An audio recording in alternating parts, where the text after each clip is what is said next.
School refusal किंवा शाळेत जायला टाळाटाळ करणं, शाळेची विनाकारण भीती असणं असं आपण म्हणतो. तर आपल्याला प्रत्येकाला कधी ना कधी शाळेत जाताना कंटाळा आलेला असतो, भीती वाटलेली असते, नको जायला असं वाटत असतं कधी ना कधी आपल्या लहानपणी. तर तसंच मुलांनाही वाटणं हे स्वाभाविक आहे. पण मग ह्याचा त्रास होतोय हे असं आपण कधी समजावं? तर मूल विशिष्ट कालावधीसाठी किंवा जवळ-जवळ 7-8 दिवस लगातार शाळेत जात नाहीये आणि त्यामुळे त्याच्या अभ्यासाच्या प्रगतीत अडथळा येतोय किंवा शाळेत जाताना इतका आकांतांडव करतोय, की ते सांभाळणं कठीण होऊन बसतंय. तर अशा वेळेस मात्र तो प्रॉब्लेम आहे असं समजायला हरकत नाही. स्कूल रिफ्युजल किंवा शाळेत जायला टाळाटाळ करणं हे नॉर्मली सुद्धा मुलांमध्ये दिसतं. कधी? तर सगळ्यात पहिल्यांदा म्हणजे जेव्हा एखादं टॉडलर किंवा एकदम लहान मूल 2-3 वर्षाचं मूल पहिल्यांदा शाळेत जायला लागतं तेव्हा. आणि ते स्वाभाविक आहे, की ते पहिल्यांदा पालकांपासून त्याची ताटातूट होत असते. सो शाळेत जायचंय, वेगळ्या वातावरणात जायचंय, नवीन माणसं आहेत. सो भीती वाटणं हे स्वाभाविक आहे. त्यामुळे पहिले 8 ते 15 दिवस प्रत्येक मूल थोडासा दंगा करतच. त्याला अपवाद पण असतात. पण जर ते खूप कालावधीसाठी राहिलं आणि त्यामुळे मूल शाळेत ॲडजस्टच होत नाहीये, तर मात्र तो प्रॉब्लेम समजायला हरकत नाही. दुसरी गोष्ट म्हणजे की एखादं मोठं मूल आहे किंवा पौगंडावस्थेतलं मूल आहे आणि त्याचा नवीन शाळेत जातंय किंवा वर्ग बदललाय, अभ्यासक्रम एकदम बदललाय. अशा वेळी शाळेत जायला जेव्हा टाळाटाळ करतं, तेव्हा ते थोडंसं अधिक कालावधीसाठी असेल तर प्रॉब्लेमॅटिक ठरू शकतं. तिसरी गोष्ट जेव्हा एखादं मूल नॉर्मल आहे किंवा परिस्थितीमध्ये तसा काही बदल झालेला नाहीये, रुटीन शाळा चालू आहे आणि अचानक शाळेत जायला नकार देतं, पूर्णपणे टाळाटाळ करतं, तेव्हा मात्र ते प्रॉब्लेमॅटिक समजायला हरकत नाही. कारण अशा मुलांची शक्यतो बऱ्याचदा मानसिक अवस्था थोडीशी बिघडलेली असू शकते. कुठल्यातरी प्रकारची भीती वाटू शकत असते.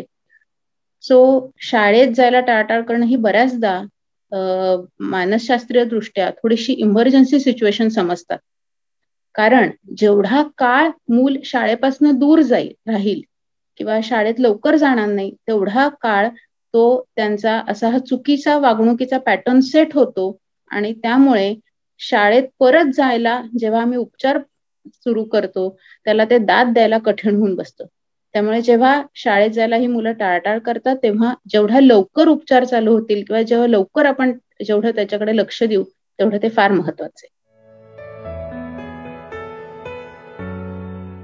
शाळेत जायला जर मुलं टाळाटाळ करत असतील, तर त्याचं सगळ्यात महत्वाचं कारण जे नॉर्मली पण दिसून येतं, ते म्हणजे अ, ताटातुटीची चिंता. आता हा मराठीत थोडासा अवघड शब्द आहे, ज्याला आम्ही इंग्लिशमध्ये सेपरेशन अँक्झायटी डिसऑर्डर म्हणतो, की एखाद्या गोष्टीपासून सेपरेट होणं किंवा ताटातूट होणं, त्यामुळे वाटणारी चिंता आणि हे अगदी स्वाभाविक आहे. जो मुलाचा प्राथमिक पालनकर्ता, पोषणकर्ता असतो म्हणजे त्याचे आई-वडील, प्रायमरी केअरटेकर यांच्यापासून किंवा मुलाला सांभाळणारी आयाबाई असतील, मावशी असतील, घरातले काही नातेवाईक असतील, आजी-आजोबा असतील, यांच्यापासून दूर जेव्हा जावं लागतं, तेव्हा मुलाला ती चिंता किंवा भीती वाटते. हे थोडंफार साहजिक आहे. ही सेपरेशन अँक्झायटी ही अगदी नॉर्मली मुलांमध्ये साधारणतः 8 महिने ते 1.5 ते 2 वर्ष या कालावधीमध्ये दिसून येतेच. त्यामुळे आई जेव्हा ऑफिसला जाते, तेव्हा मुलं खूप रडतात, गोंधळ करतात, हे तुम्हाला माहिती आहे. पण जर ही पुढच्या वयामध्ये, मोठ्या वयामध्ये सुद्धा दिसून राहिली किंवा ती चिंता अगदी अनाठायी असेल, खूप प्रमाणात असेल, तर मात्र त्याला आपण सेपरेशन अँक्झायटीचा आजार किंवा ताटातुटीच्या चिंतेचा आजार असं आपण म्हणू शकतो. त्याची लक्षणं काय?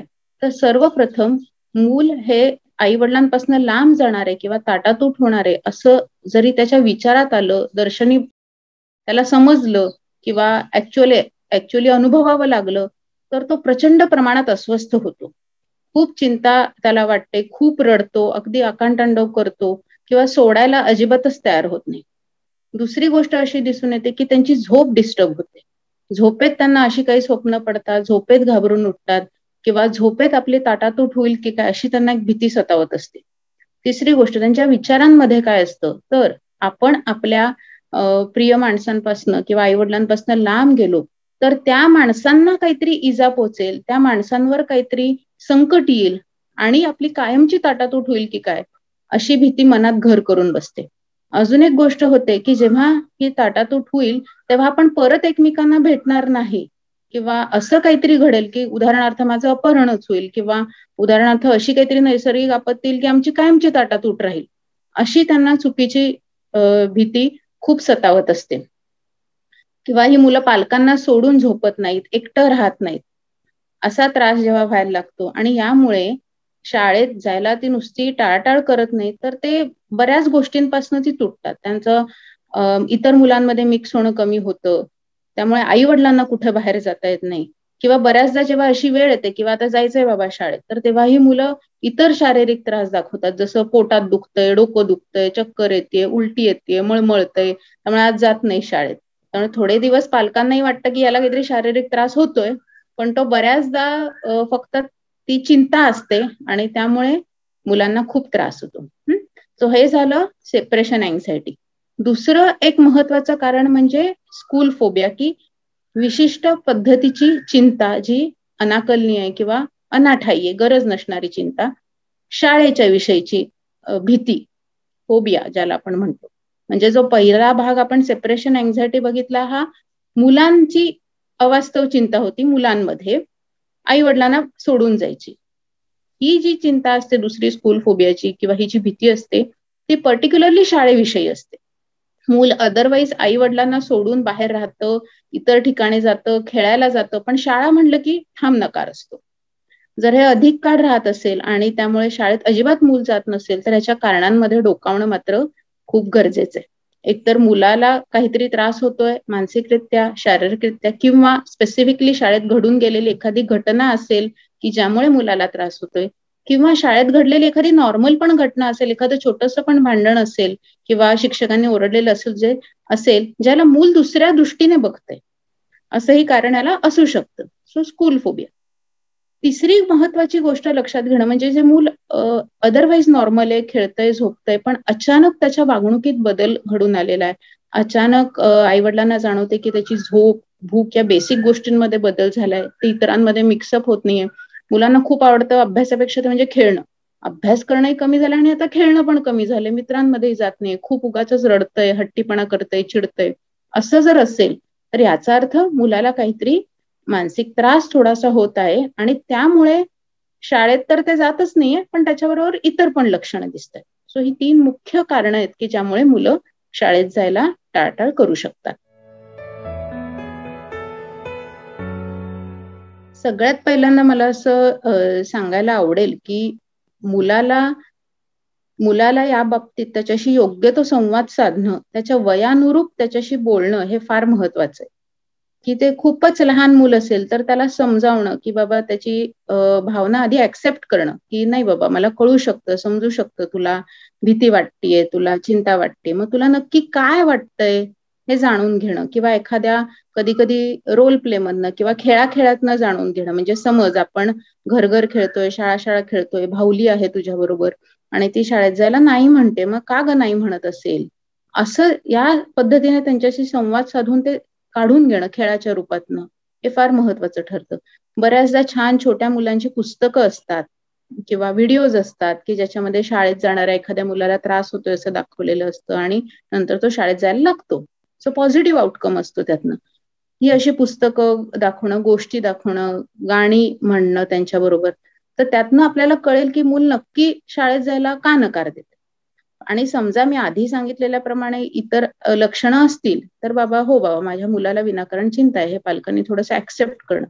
हे जर प्रमाणाच्या बाहेर राहत असेल किंवा आपण काही मेथड्स वापरून मुलाला समजावून चुचकारून शाळेत सोडू शकत नसू, तर मात्र तज्ञांची मदत घेणं अत्यंत महत्वाचं आहे. अजून एक गोष्ट पालकांनी लक्षात ठेवायची की मूल शाळेत जात नाहीये, त्याच्या कारणाचा समजा छडा लागतोय, पण तरी पण ते जात नाही, तर याचा अर्थ जाऊ दे थोडे दिवस, बघूया आपण, असं नाही करायचं.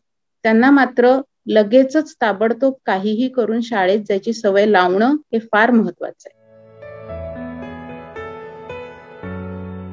पालकांनी पहिल्यांदा करू नये म्हणजे असं कसं तू शाळेत जात नाहीस, म्हणजे उपदेशाचे डोस पाजणं हे खूप कॉमनली होतं आणि ते ऑटोमॅटिकली होतं बऱ्याच पालकांकडनं आपोआप, की असं कसं, एवढी छान शाळा आहे, एवढी चांगली फीज आहेत, मी भरलीये, माझ्या वेळेस असं काही नव्हतं, तुला एवढं सगळं आम्ही देतोय, मग तू लगेच जायला हवं. तर समजा हे मूल एखाद्या चिंतेने ग्रासलं असेल किंवा त्याला नैराश्य असेल, डिप्रेशन असेल, असू शकतं जे मुलांमध्ये, आणि त्याच्यामध्ये हे जर तुम्ही त्याला अजून ऐकवत गेला तर त्याचं टेन्शन, त्याचा स्ट्रेस, त्याचा ताण हे वाढणारच आहे. की म्हणजे ऑलरेडी त्याला शाळेत जायची भीती आहे आणि त्यातनं आपण पालकांच्या अपेक्षा पूर्ण करू शकत नाही, याचा अजून ताण वाढणार आहे. त्यामुळे हे समजवणं अशा पद्धतीने होणं हे थोडंसं चुकीचं आहे. किंवा एखादी पनिशमेंट म्हणजे शिक्षा करणं, की मुलाला थोडंसं डांबून ठेवलंय, मुलाला तू जात कसं नाही शाळेत, नाही गेलास तर खाणं नाही देणार, हे अशी निगेटिव्ह पनिशमेंट करणं हे थोडंसं टाळायला हवं. आणि मोकळा संवाद हा कधीही चांगला. अशा वेळेस पालक युजली शाळेचे काउन्सिलर्स असतात, समुपदेशक असतात, शाळेतले शिक्षक असतात, त्यांच्या मदतीने मुलाशी बोलून सुरुवातीला काय म्हणे आपण ग्रेडेड एक्सपोजर ज्याला म्हणतो, की स्टेप बाय स्टेप एक्सपोजर मुलाला शाळेचं देऊन हा प्रॉब्लेम थोडा दूर करू शकतात. पण जर ही भीती खूप प्रमाणात असेल, मुलाचं इतर समाजात मिसळणं, शाळेत मिसळणं, मित्रांबरोबर जाणं आणि अभ्यासाला खूपच अफेक्ट करत असेल तर मात्र तज्ञ लोकांचा सल्ला घेणं, गरज पडलं तर त्या पद्धतीचे मानसोपचार देणं आणि औषधं देणं हे गरजेचं आहे. जसं मी सगळ्यात आधी सांगितलं, की मुलाशी मोकळा संवाद साधून कारण जाणण्याची प्रयत्न करणं, की त्यांना काही दूर जाण्याची चिंता आहे का? का विशिष्ट शाळेविषयीची भीती वाटते, एखादी घटना घडून गेल्याने भीती वाटते, किंवा त्यांना मुळातच मनातनं खूप अस्वस्थ वाटतंय, नको वाटतंय, निगेटिव्ह वाटतंय, उदास वाटतंय, चिंता वाटते आणि त्यामुळे त्यांना शाळा काय इतर गोष्टी पण थोड्याशा नकोशा झाल्यात, हे जाणून घ्यायचं. शाळेच्या शिक्षकांशी संपर्क साधायचा, की मूल शाळेत येत नाहीये, बसत नाहीये, नको म्हणतंय. अशा वेळी शाळेत काही झालंय का हे शिक्षकांकडनं जाणून घेणं. मुलाचं वर्तन शाळेत कसं आहे हे शिक्षकांकडनं जाणून घेणं.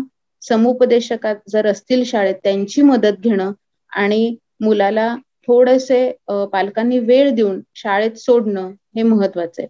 शाळेत जरी मूल नको म्हणतंय तरी नेणं आणि अशा वेळेस पालकांचा त्याला संपूर्ण पाठिंबा, सपोर्ट असणं हे फार महत्वाचं आहे.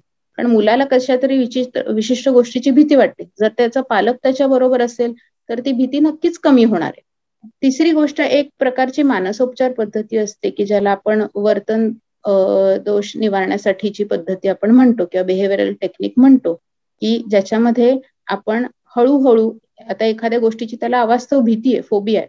मग त्या गोष्टीत जाऊन पूर्ण वेळ बसवण्यापेक्षा किंवा एकदम त्याला त्याचं एक्सपोजर देण्यापेक्षा थोडं थोडं हळूहळू शाळेत आधी अर्धा तास बसवणं आणि अर्धा तास बसल्यावर त्याला ती शाबासकी देणं, की अरे तुला थोडा प्रॉब्लेम वाटत होता पण तू त्याला छान तोंड दिलंस त्या प्रॉब्लेमला आणि त्याचा उत्साह वाढवणं. मग पुढच्या वेळेस थोडं अर्धा तास बसणं, मग 1 तास बसणं, 1.5 तास बसणं, असं करून करून मुलाची भीती घालवणं हा प्रयोग पालक नक्की करू शकतात.